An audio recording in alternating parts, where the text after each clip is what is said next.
Hello YouTube channel the society जिसमें आपका बहुत बहुत स्वागत है। एक नए वीडियो को लेकर मैं आपके साथ हूं आज। और आज के वीडियो में हम जानेंगे ग्राम पंचायत से संबंधित कुछ खास बातों को, खास नियमों को, खास जानकारियों को। ऐसी जानकारी जो कम ही हम लोग के पास होती है, तो उसके बारे में हम जानेंगे। ग्राम पंचायत का नाम सुनते ही हमारे दिमाग में मुखिया, वार्ड मेंबर, सरपंच, पंचायत समिति प्रमुख, इन सब सारी चीज़ों का दिमाग के चारों ओर घूमने लगता है। लेकिन कुछ राज्य भारत के ऐसे भी हैं जहां इसका अभी कोई मतलब नहीं है, अर्थात वहां पे इन सभी चीज़ों का चुनाव नहीं होता है, वहां पे अभी तक पंचायती राज व्यवस्था लागू नहीं है। तो ये हमारे वीडियो का फर्स्ट टॉपिक है जिसके बारे में हम आज बात करेंगे।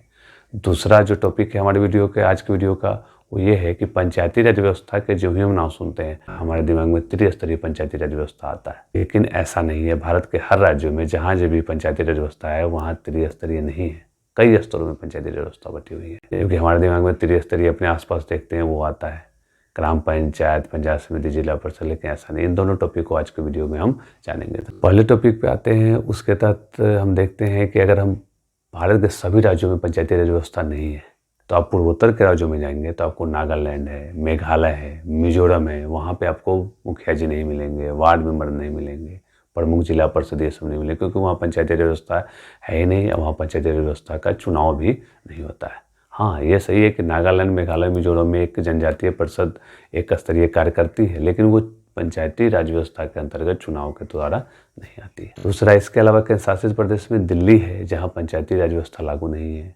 दिल्ली में पंचायत, मुखिया जी, ये सब चीज़ें नहीं होती हैं। तो हमको ध्यान रखना है, नागालैंड है, मेघालय है, मिजोरम है और दिल्ली है, यहाँ पंचायती राज व्यवस्था नहीं है। पंचायतों का चुनाव नहीं होता है, यहाँ पंचायतों का गठन नहीं किया गया। अपने वीडियो के दूसरे टॉपिक पे आते हैं कि पंचायती राज व्यवस्था जहाँ जहाँ भी है, जिन राज्यों और केंद्र शासित प्रदेशों में, वहाँ एक जैसी संरचना नहीं है, उनकी संरचना अलग अलग है। हर जगह त्रिस्तरीय ही नहीं है, कहीं कहीं एक स्तर भी है, दो स्तर भी है, त्रिस्तर भी है और चतुर्थ स्तर भी है। यानी एक स्तर, दो स्तर, तीन स्तर और चार स्तर तक की पंचायती राज व्यवस्था हमारे भारत में है। आपको पता है कि 2 अक्टूबर 1959 को भारत में सबसे पहले राजस्थान के नागौर से ग्राम पंचायत की शुरुआत की गई थी। और आज़ादी के बाद पंचायती राज पर सबसे पहली समिति 1957 में बलवंत राय मेहता समिति बनी थी, जिनके सिफारिश पे त्रिस्तरीय पंचायती राज व्यवस्था लागू की गई। फिर 20 साल के बाद 1977 में अशोक राय मेहता समिति बनी और उनके सिफारिश पर द्विस्तरीय पंचायती राज व्यवस्था लागू की गई। चारों स्तर को हम डिटेल में देखते हैं, किन किन राज्यों में कौन कौन सा पंचायती राज स्तर। भारत में पंचायती राज व्यवस्था कई स्तरों में बटी हुई है। इनकी संरचना अलग अलग है। कहीं एक स्तर की ग्राम पंचायती राज व्यवस्था है, कहीं 2 स्तर की पंचायती राज व्यवस्था है, कहीं 3 स्तर की और कहीं 4 स्तर की। इसके बारे में हम जानते हैं इसको अच्छे से।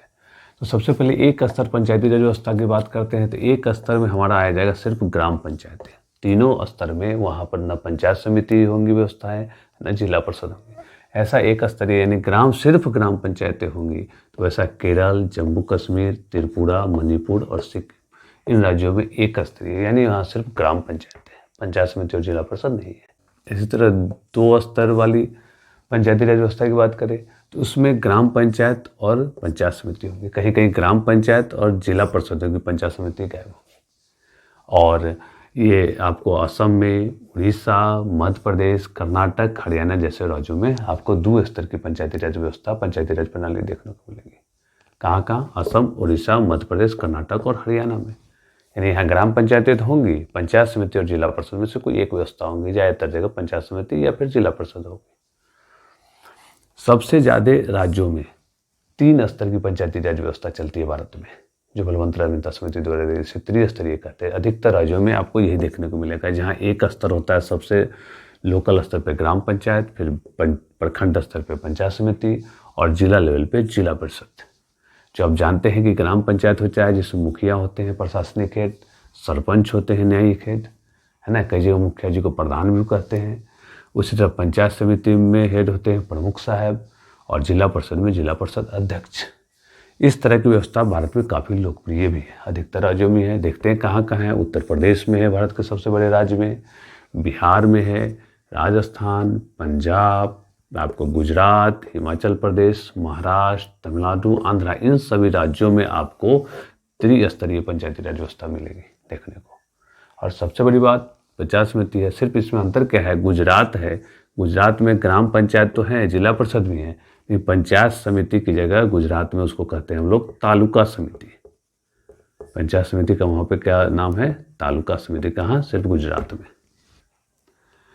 एक स्तर, दो स्तर, तीन स्तर, और भारत में 4 स्तर की भी ग्राम पंचायतें आप देख रहे हैं। पंचायती राज व्यवस्था 4 स्तर वाली कहाँ पर? पश्चिम बंगाल में 4 स्तर की पंचायती राज व्यवस्था है, सबसे बड़े स्तर की है।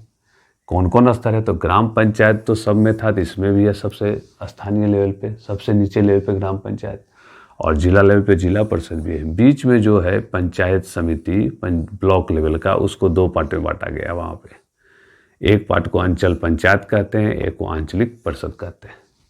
इस तरह बंगाल में ग्राम पंचायत, अंचल पंचायत, आंचलिक परिषद और जिला परिषद 4 स्तर का है। तो ये आपने देखा कि भारत में जनरली हम लोग क्या थे, इसके बारे में बड़ी अच्छे से जानते थे कि त्रिस्तरीय है तो सब जगह त्रिस्तरीय होगा, लेकिन ऐसा नहीं है। पंचायती राज व्यवस्था भारत में कई स्तरों की है, जैसा आपने देखा। और एक बात और बता दूं, ये द्विस्तरीय जो है और 3 स्तर जो है, हमारे संविधान में ऐसा प्रोविज़न है कि जहाँ 20 लाख से कम जनसंख्या है वहाँ 2 स्तर की पंचायती राज व्यवस्था रखने का प्रावधान है, अनिवार्य नहीं है, प्रावधान है। और जहाँ 20 लाख से ज़्यादा जनसंख्या है, 2 मिलियन से ज़्यादा, वहाँ त्रिस्तरीय रखने का प्रावधान किया गया है। लेकिन ऐसे कुछ अपवाद भी हैं, क्योंकि आप इन राज्यों को देख सकते हैं कि आप नहीं कह सकते कि इनकी जनसंख्या 20 लाख से कम है। जैसे मध्य प्रदेश काफ़ी जनसंख्या है, कर्नाटका की भी जनसंख्या है, उड़ीसा भी है, असम भी है, लेकिन एक समानता ऐसा रूल है, 20 लाख से कम अगर जनसंख्या है उन राज्यों में 2 स्तरीय, और 20 लाख से अधिक वहाँ त्रिस्तरीय लागू करना है। तो आज का वीडियो, आज का कंटेंट आपको कैसा लगा? बढ़िया लगा तो इस पर कमेंट कीजिए, साथ ही और बढ़िया लगा तो और लोगों तक इस चीज़ को पहुंचाइए। फिर आपसे मिलते हैं अगले वीडियो में, तब तक के लिए बहुत बहुत